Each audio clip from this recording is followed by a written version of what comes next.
Hi everybody, Jeff Marr from STEM School Highlands Ranch, and joining me is Siddhi Singh, a sophomore here at STEM and also the founder of STEM's podcast club. Siddhi, thank you for joining us. Thank you for inviting me today. So what we're doing is we're talking about what's trending in the field of STEM, and one of the things that people are talking about falls into technology and specifically Apple releasing the new iPhone, and a lot of people aren't too happy with this. So Apple unveiled the iPhone 15 and iPhone 15 Pro recently at its Wanderlust event. The phones have a range of new features, including USB-C charging and a customizable action button. But the company has faced a social media backlash, with some fans saying they are unlikely to upgrade their phones. Apple fans have attacked the new iPhone 15 on social media, describing it as disappointing and underwhelming. So I wanted to bring you in and go over what some people are saying about this release. Normally people get really excited about a new iPhone, but I guess not so much this time. Yeah, it's kind of surprising how Apple has been facing a rather surprising result, as one user from X said that I'll never leave Apple, but the iPhone 11 to 15 are the exact same phones. As some other people are saying that Apple's lack of innovation and progress from their iPhones are very disappointing. Okay, and what else? Some other fans are saying that they're comparing their iPhone to Android's iPhone, saying that their lack of innovation has left them tempted to go back to Android iPhones. And so I've been an Apple user for a long time. I personally am not running to get the iPhone 15 myself. I think it would take a lot for me to do an upgrade at this point. But what are your thoughts? Are you a big fan of iPhone? My family is a heavy Apple user. Yeah. But I still have an iPhone 12. Okay. And so I'm not thinking of upgrading anytime soon. But I feel like the reason why they aren't doing as well is because, Apple's success has always been there, like from releasing, AirPods and iPods and iPads every single year. But I feel like this year they have kind of lost that innovation, because at this point I feel like they're confused of what to upgrade. Right. Because there's already been so many advancements, and I feel like they can't think of anything else to do, which is the reason why people aren't buying them anymore. So does it seem like they're in a cycle of being forced to release a new iPhone every year, and they're under that pressure to develop some type of new technology to get to that release point, and sometimes it's just an underwhelming response? Well, yeah, they also have competitors, Samsung, so they all obviously feel the pressure to release a new iPhone every year, because that's what Samsung does. Yeah. But if you look at Samsung, they're also doing something different. They have like flip phones and new advancements. But with Apple, ever since like the new Macintosh and AirPods and iPads were released, it instilled a sense of excitement among people, and they're like, oh my God, you're missing out if you don't get the new iPhone. The same feeling is not here anymore. People are like, it's the same thing. You're not really missing out on anything. Yeah. Do your friends feel the same way? Like when Apple released the iPhone 15? Well, my friend is an Android user, so. Oh, gotcha. Okay. Yeah. So, yeah, a lot of people not too happy with that. We'll see if Apple responds to this with maybe something really special for the iPhone 16 next year. So the next story that we want to talk about is, I would say, near and dear to STEM's heart, and that has to do with 3D printed technology. Specifically, a Japanese company has constructed a prototype 3D printed tiny home for about $37,300. You heard that right, a home for less than $40,000. The 527 square foot unit has one bedroom, bathroom, and living room with a kitchen. Proponents of the construction tech say printers can cut the time, materials, labor, and cost needed to build a home. So we're talking about a 3D printed home that is equivalent to buying a new car. And I say near and dear to us at STEM because we've been using 3D printed technology for years. In fact, we have our students at the elementary level learning it, and they apply it in a number of ways in the classroom. So we like 3D printed technology stories, and this sounds really interesting. In fact, I wanted to ask you just about some of the cost-saving measures, because I understand that there's a way that they're building this that is much cheaper than your average construction. Right. This is also very surreal to me, but according to the company that built these 3D printed houses, a 107 square foot sphere was constructed under 24 hours. And that's crazy because here we have to wait at least a year to get our houses built, but here we have 24 hours. Wow. So a 24-hour house. Yeah. From inception to design, ready to move in. That's incredible. Yeah, absolutely. And what else did they do in terms of some of the cost-saving measures for this particular design? According to the company, inside the single-story 527 square foot home has 1 bedroom, 1 bathroom, and a living room with a kitchen. And like most homes that are built using this, the walls are 3D printed. The wood roof was built using a CNC, which is a computer numerical control cutter.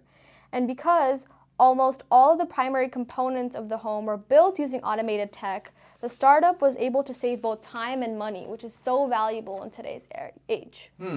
So I wanted to get your thoughts on that. Would you move into a 3D printed home, or do you have issues maybe with the foundation and the structure, and if you think it's going to last a long time? Well, as of now, they only have 1-story houses with like 1 bathroom, so that's something that's not going to work out for my family. Because, yeah, especially like with people with bigger families, definitely not. But you can consider it if there's 1 person or 2 people.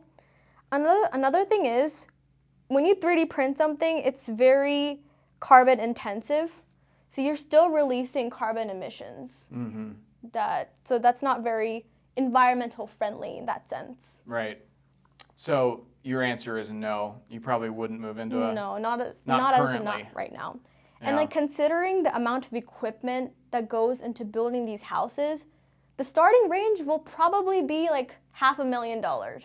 Yeah. Considering today's prices are already so expensive, I mean, if it's a 3D printed house, I can expect more. Now, you've had some interaction with 3D printers here at STEM. Are you encouraged by the technology and what it can do, just beyond home building, but I mean also in the medical field? And there's a lot that 3D printers are able to do that seem to benefit society. Yeah, I'm definitely inspired by all the advancements that are going around, and I feel like it could really transform the way we think about technology.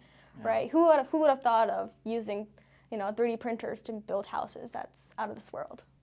Now, speaking of out-of-this-world technology, we're going to talk about drones and how you might see them at your next theme park experience. This is from Walt Disney World News Today.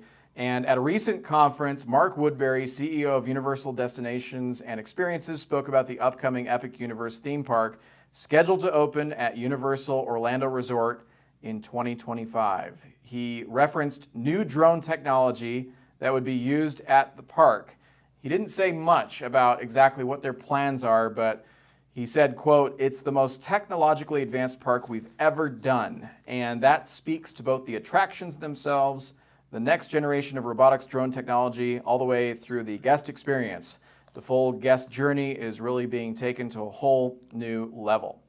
So again, he didn't expand on exactly what he means by the next generation of robotics drone technology, but we have seen drones really advance in our society. For example, fireworks shows. You used to go to a fireworks show and the fireworks would pop off. Now you can actually go to fireworks shows that instead of fireworks, they have hundreds of drones in the air. Here at STEM, we have our drone as well. I happen to operate the drone, and I crashed it into a tree last week, but I did get it down, by the way. I was at the Powder Puff game, and I was flying it. I didn't have line of sight. So yeah, you should have line of sight, by the way, when you're using a drone. What are your thoughts on this? Actually, recently a student at STEM had also used drone technology to detect natural disasters, and I was like, that's so cool. Anirudh Rao actually interviewed him about that, and he's been in the news because of that. So he was able to detect, tornadoes. The development of tornadoes by launching a drone into the air, and there's a device on the drone that basically picks up the sound that a tornado gives off when it's starting to form. Pretty amazing. Yeah. So what are your thoughts on this happening at Disney? Would you like to go to a theme park and see drones performing? Last year, I think it's been a few months, I did go to Disney in Orlando. Yeah. And it was amazing. I was like, can it get any better than this? Mm-hmm. And we had the news of, oh my God, there's this epic park. And I feel like that's the reason behind Disney's success is how many times they keep making new things. Whereas for Apple, they focus more on the marketing aspect. Yeah. Right? Less on the product, more on the marketing. But with Disney, they focus more on like product differentiation and making something new every single time to excite the fans, which is why people always go there every single time. Right. Do you like drones? Do you have your own drone? Yeah, I had a drone, but Yeah. actually, funny story. It was my first time like trying a drone, and I flew it up to the roof. Okay. So, yeah. Landed on the roof, never to be seen again? No, we got it down. Oh, you got it down. Good. Yeah. See, I actually had to climb that tree about 20 feet up. And that was pretty embarrassing. It was right in the middle of the Power to Puff game. But I'm just glad that I got it down. That's the most important thing. Mm-hmm. Now, the next thing we wanted to talk about is actually something that you're learning in class that has to do with social media. So explain the class to everyone, and also what's called a tragedy that you had to research. It's okay. So in my AP Language and Composition class, we recently read something known as a tragedy, of how tragedy is defined, and it's called Poetics by Aristotle. You might have probably know him. Yes. A Greek philosopher. And so basically he defined what a tragedy is like, and the three main components I'm going to mention here is hubris, which is excessive pride, catharsis, which is purging of emotions, fear, and last is the most important thing being plot, and how a character should be good and then go bad towards the end of the story. And so we were asked to write an essay using this concept with a cultural analysis aspect. And so what I chose is social media, because as we know, social media is so hyped up upon in Gen Z. Mm-hmm. And so something I wrote about was how people from the 90s or 80s technically had no social media. Yep. And so if you compare it to, us who use social media, and as social media is supposed to bring us together, we're somehow moving apart. Mm-hmm. And so that's kind of the downfall part of what Aristotle is talking about. We start off good, right? And somehow social media is supposed to help us, but rather brings us apart. And that's what my essay is kind of about. Interesting topic, because before we did this recording, I was actually looking at an article from the New York Times that said these days people actually reject the idea of someone leaving them a voicemail versus a text. They would actually rather receive a text than someone call and leave a voicemail if it's fact-based. Yeah. They said if it's emotion-based, then okay, people are more inviting to a conversation on the phone. But if someone is just relaying some facts to you, are you okay with voicemails? I mean, I'm kind of getting to the point where I'm not okay. I don't remember the last time I called someone, actually.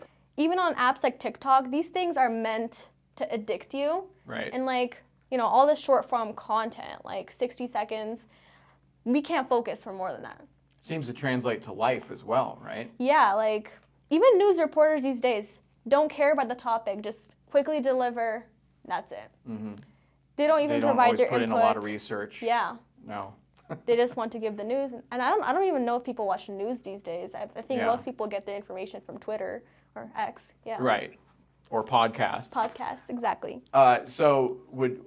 There's benefits to social media, right? There's also drawbacks. I think it's safe to call it a tragedy in some ways, as you pointed out, because it does seem to disconnect people. Does it seem like it just needs to be done in a healthy dose, where you are actually getting some fresh air and making friends, and maybe still using the tool to maybe get news or whatever positive benefits you see? No doubt, social media is a great way of connecting with other people, but if you get too hooked onto it, it can lead to our downfall. So I think it's definitely important to maintain a good balance. So you shouldn't always be scrolling on your phone. Maybe go talk to your friends or go spend some time outside. We're always in the moment, on our phones. We need to look at something. We need to stimulate our brains. Right. But we never think of just sitting down and looking at the sky. That's something that we can't do as humans. Every day I drive past this bus stop where there's about 20 kids around your age, and some of them younger, and almost all of them are on their, just looking down at their phones. Now, you know, rewind back to when I was at that age waiting at the bus stop, no phones, no pagers, no technology. So you're kind of forced to talk to people, and in that conversation, you do make lifelong friends. So that's a good thing to keep in mind. But adults are just as guilty. You can go to any restaurant out there. It can be like a super nice restaurant, and look around, and you'll see couples there who looking at their phones instead of talking to each other. I don't really understand it. But yes, I think that's a great topic to research in class. So I look forward to seeing what comes of that. Absolutely. Thank you for joining us for this, because we will always be talking about trending topics, STEM related, and how it relates to STEM School Highlands Ranch. Be sure to tune in to our social media for more broadcasts like this, and we'll see you next time. See you on the next one.